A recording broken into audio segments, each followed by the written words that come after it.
నమస్తే Vizag very own channel VTV వార్తలకు స్వాగతం. నా పేరు రత్నమాల. ముందుగా హెడ్లైన్స్. కేంద్ర మంత్రి పురంధేశ్వరికి ఐటీ సమస్యల ఏకరువు, వసతులు కల్పించాలని కంపెనీల వినతి. ప్రగతి పథంలో వాల్తేర్ రైల్వే డివిజన్ 4 కొత్త రైళ్లకు అధికారుల ప్రతిపాదనలు. స్లెట్ పరీక్షను నిర్వహించాలంటూ విద్యార్థుల ఆందోళన, సీఎంకు పోస్ట్ కార్డులు పంపిన నిరసనకారులు. మారుతి కార్ల విక్రయాల్లో సిటీ రికార్డ్, నెలలో 2729 కార్లు విక్రయించిన వరుణ్ మోటార్స్. ఇక వివరాల్లోకి. నగరంలో ఐటీ సెజ్లు ఎదుర్కొంటున్న సమస్యలను రిషికొండ ఇన్ఫర్మేషన్ టెక్నాలజీ అసోసియేషన్ బృందం కేంద్ర మంత్రి పురంధేశ్వరి దృష్టికి తీసుకొచ్చింది. అయితే పరిస్థితి ఇలాగే కొనసాగితే ఐటీ సెజ్ల మనుగడ ప్రశ్నార్థకంగా మారుతుందని అసోసియేషన్ ప్రతినిధులు ఆందోళన వ్యక్తం చేశారు. విశాఖ ఐటీ హబ్ గా రూపాంతరం చెందడానికి పూర్తి సహాయ సహకారాలు అందిస్తానని కేంద్ర మంత్రి పురంధేశ్వరి తెలిపారు. 4 పాయింట్స్ షెరటాన్ లో జరిగిన సమావేశంలో మంత్రి మాట్లాడారు. విశాఖలో ఐటీ రంగాన్ని ముందుకు తీసుకువెళ్లడానికి చర్యలు తీసుకుంటున్నట్లు తెలిపారు. ఐటీ రంగంలో పెట్టుబడులు ఎందుకు పెట్టడం లేదో చర్చించుకోవాల్సిన అవసరం ఉందన్నారు. ఈ పరిశ్రమ ఎదుర్కొంటున్న సమస్యలు కేంద్ర రాష్ట్రాలకు సంబంధించినవి కావడంతో మంత్రి బాలరాజు స్థానిక ఎమ్మెల్యే శ్రీనివాసుల సమక్షంలో సమావేశాన్ని నిర్వహించిన విషయాన్ని గుర్తు చేశారు. నిందలు, ఆరోపణలు చేసుకోవడం వలన ఫలితం ఉండదని, అందుకు సమిష్టిగా కృషి చేయడం ద్వారానే సాధ్యమవుతుందన్నారు. రిషికొండ ఇన్ఫర్మేషన్ టెక్నాలజీ అసోసియేషన్ అధ్యక్షులు నరేష్ మాట్లాడుతూ విశాఖకు పెద్ద కంపెనీలు రావడానికి భయపడుతున్నాయని, కనీస సదుపాయాలు లేకపోవడమే దీనికి కారణమన్నారు.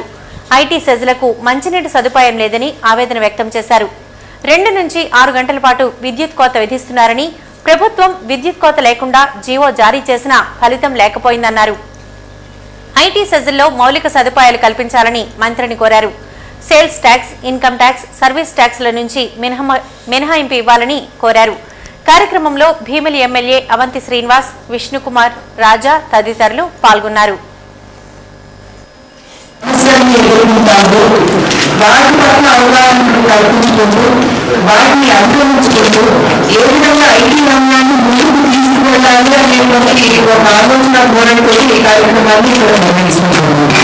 లాస్ట్ టైం మేము నరేష్ని కలిసినప్పుడు ఐటీ ఇండస్ట్రీ ఎందుకు అంటే హైదరాబాద్ తర్వాత ఐటీ ఇండస్ట్రీని వైజాగ్ని మనం పర్యావరణ భావిస్తున్నప్పుడు దానికి కావాల్సినటువంటి ఆ ఇండస్ట్రీస్ తెచ్చుకోవడానికి మనం ఎందుకు వాళ్ళ సాఫల్యాన్ని చేకూర్చుకోలేకపోతున్నటువంటి విషయం మీద వారు చర్చించినప్పుడు అనేక సమస్యలు ఉన్నాయని చెప్పి వారు నా దృష్టికి తీసుకొచ్చినప్పుడు ఈ యొక్క కార్యక్రమాలు నిర్వహించాలి. ఇక్కడ ఉన్నటువంటి కంపెనీస్ తో చర్చించాలి. వారికి ఏ విధమైనటువంటి సమస్యలు ఉన్నాయి, వాటిని గుర్తించి ఏ విధంగా పరిష్కరించుకుంటూ ముందుకు వెళ్ళాలి అనేటువంటి ఒక సంకల్పంతో ఈ కార్యక్రమాన్ని నిర్వహించుకుంటాము. ఇంతకుముందు బాలరాజు ఎమ్మెల్యే సమక్షంలో, శ్రీనివాస్ గారి సమక్షంలో ఒక రివ్యూని కండక్ట్ చేస్తామని చెప్పి ఇంకా చెప్పడం జరిగింది. వాల్తేర్ రైల్వే డివిజన్ 2010-11 సంవత్సరానికి గణనీయమైన ప్రగతిని సాధించింది. ఈ ఆర్థిక సంవత్సరానికి 4147 కోట్ల రూపాయల ఆదాయాన్ని ఆర్జించింది. 2011-12 సంవత్సరానికి 4224 కోట్ల రూపాయల ఆదాయాన్ని సమకూర్చుకోవాలని లక్ష్యంగా పెట్టుకోగా 9 నెలల కాలంలోనే 3158 కోట్ల రూపాయల ఆదాయాన్ని ఆర్జించడం విశేషం. కొత్త సంవత్సరంలో కొత్త రైళ్లు రానున్నాయి. డివిజన్ అధికారులు 5 కొత్త రైళ్లకు ప్రతిపాదనలు పంపగా బోర్డు నుంచి సానుకూల సంకేతాలు అందాయి. వాల్తేర్ డివిజన్ లో ఈ ఆర్థిక సంవత్సరంలో 31 మిలియన్ల ప్రయాణికులను గమ్యస్థానాలకు చేర్చడం ద్వారా 278 కోట్ల ఆదాయం ఆర్జించాలని లక్ష్యంగా పెట్టుకున్నట్లు రైల్వే డీఆర్ఎం కాశీనాథ్ చెప్పారు. దొండపర్తిలోని డీఆర్ఎం కార్యాలయంలో జరిగిన మీడియా సమావేశంలో ఆయన వాల్తేర్ ప్రగతిని వివరించారు. గత ఏడాది 29 మిలియన్ల ప్రయాణికులను గమ్యస్థానాలకు చేర్చడం ద్వారా 264 కోట్ల రూపాయల ఆదాయం వచ్చిందన్నారు. గత ఏడాది వర్కింగ్ వ్యయం 1359 కోట్ల రూపాయలైందని తెలిపారు. 5 కొత్త రైళ్ల కోసం రైల్వే బోర్డుకు ప్రతిపాదనలు పంపినట్లు చెప్పారు. విశాఖ రైల్వే స్టేషన్లో మౌలిక సదుపాయాల కల్పనకు ప్రాధాన్యత ఇస్తున్నట్లు వివరించారు.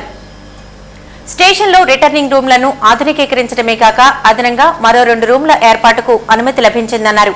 త్వరలో 1-8 ప్లాట్ఫామ్ల వద్ద 42 లక్షల రూపాయల వ్యయంతో 2 ఎస్కలేటర్స్ ను ఏర్పాటు చేస్తున్నట్లు చెప్పారు.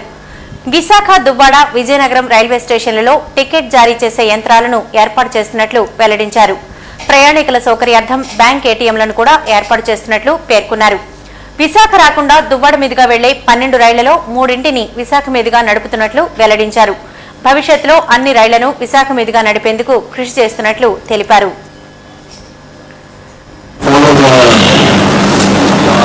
India starts from the 1st of April and it ends on the 31st of March. So if you take that into account, by December 31st we have completed the first 3 quarters of the year. So I thought this is the time when I can present before you what has been our performance during the past 9 months and how are we as compared to the targets which have been laid down. Of course, when we are talking about on all fronts, we have an excellent loading.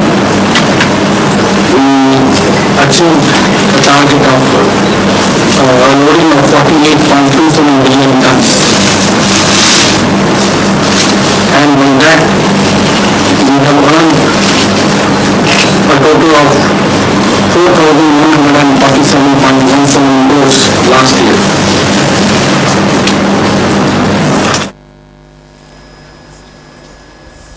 Slate పరీక్షను త్వరగా నిర్వహించాలని కోరుతూ ఆంధ్ర విశ్వవిద్యాలయం విద్యార్థులు Krishna library వద్ద నిరసన తెలిపారు. ప్రభుత్వానికి వ్యతిరేకంగా పెద్దపెట్టిన నినాదాలు చేశారు. విద్యార్థుల భవిష్యత్తు దృష్ట్యా స్లెట్ నిర్వహించాలని ముఖ్యమంత్రికి మూకమ్ముడిగా పోస్ట్ కార్డులు పంపారు. ఈ సందర్భంగా విద్యార్థుల నాయకుడు లక్ష్మణ్ నాయుడు మాట్లాడుతూ స్లెట్ నిర్వహించకపోవడం వలన డిగ్రీ లెక్చరర్స్ పోస్టులకు విద్యార్థులు అర్హత కోల్పోతారన్నారు. 1999 తర్వాత ఇప్పటి వరకు స్లెట్ నిర్వహించలేదని ఆరోపించారు. గత నెల 29న ప్రభుత్వం జారీ చేసిన డిఎల్ నోటిఫికేషన్ కు విద్యార్థులను అనుమతించాలన్నారు. ప్రభుత్వం వెంటనే నిర్ణయం తీసుకుని విద్యార్థులకు మేలు చేయాలని కోరారు. నిర్వహించాలని కోరుతూ ముఖ్యమంత్రి గారికి ఉత్తరాలు రాసే కార్యక్రమాన్ని ఈరోజు చేస్తున్నాం. మరి ఆంధ్ర యూనివర్సిటీ నుంచి 10,000 ఉత్తరాలు ముఖ్యమంత్రి గారికి పంపించాలనేటువంటి ఉద్దేశంతో మరి ఈ కార్యక్రమాన్ని చేపట్టాం. తప్పనిసరిగా రాష్ట్ర ప్రభుత్వం స్పందించాలని మేము కోరుతున్నాం. స్లెట్ అనేటువంటిది 1999 నుంచి నిర్వహించుకోవటం వలన వేలాది మంది విద్యార్థులు టీఎల్ లెక్చరర్స్ ఉద్యోగాలకి, డిగ్రీ కాలేజీ లెక్చరర్స్ ఉద్యోగాలకి అర్హత లేకుండా పోతున్నారు. అందువలన మేము అడుగుతున్నాం, తప్పనిసరిగా దీన్ని కండక్ట్ చేయవలసిన అవసరం ఉంది. ఎందుకంటే స్లెట్ అనేది డిగ్రీ కాలేజీ లెక్చరర్స్ పోస్టులకు అర్హతగా ఉన్నందువలన ఎందువలన ఈ స్లెట్ కండక్ట్ చేయడం లేదని చెప్పేసి మేము రాష్ట్ర ప్రభుత్వాన్ని అడుగుతున్నాం. మరి ఈ రోజు రాష్ట్రంలో ఉన్నటువంటి ఎమ్మెల్యేలు కానీ మినిస్టర్లు కానీ మరి దీని మీద ఎందుకు మాట్లాడటం లేదని చెప్పేసి కూడా మేము అడుగుతున్నాం. తప్పనిసరిగా స్లెట్ అనేటువంటి కండక్ట్ చేయాలి. కండక్ట్ చేయకపోతే ఈ ఉద్యమాన్ని ఇంకా తీవ్రతరం చేస్తాం. 29/12/2011 మరి 656 డిగ్రీ కాలేజీ లెక్చరర్స్ పోస్టులకి భర్తీ చేస్తామని చెప్పేసి నోటిఫికేషన్ ఇవ్వడం జరిగింది. మరి ఈ నోటిఫికేషన్ ఇచ్చారు కాబట్టి మరి తప్పనిసరిగా స్లెట్ కూడా కండక్ట్ చేసి అందరినీ కూడా విద్యార్థులందరికీ న్యాయం చేయాలని మేము కోరుతున్నాం. ఈరోజు డిగ్రీ కాలేజీ లెక్చరర్స్ పోస్టులు చాలా పోస్టులు వేకెంట్గా ఉండిపోవడం జరిగింది. మరి దీన్ని రాష్ట్ర ప్రభుత్వం గుర్తించి తక్షణమే స్లెట్ని కండక్ట్ చేయాలని చెప్పేసి మేము ఆంధ్ర యూనివర్సిటీ విద్యార్థులుగా మేము కోరుతున్నాం. ఇప్పుడు కాసేపు break. Future frames, digital film making, documentaries, company profiles, medical and health films, CD presentations, 2D, 3D animations, ad films, videos for all functions, multi-camera live mixing, audio recording theatre, video audio albums, video camera and editing training, tape to DVD conversions. Future Frames, the audio video studio, first floor, GVMC complex, Diamond Park, Visakhapatnam. Phone 278343. Star Sports, one-stop destination for sports, health and fitness equipment. We deal with treadmills, recumbent bikes, exercise cycle, abdominal exerciser, home gym, exclusive showroom for SD, SS, BDM, Yonex, Wilson, Ashaway, Head Babbler, Costco, Nivea, Wiki, etc. For all fitness and health equipment, contact Star Sports, GVMC Complex, Diamond Park. Phone 252-1100.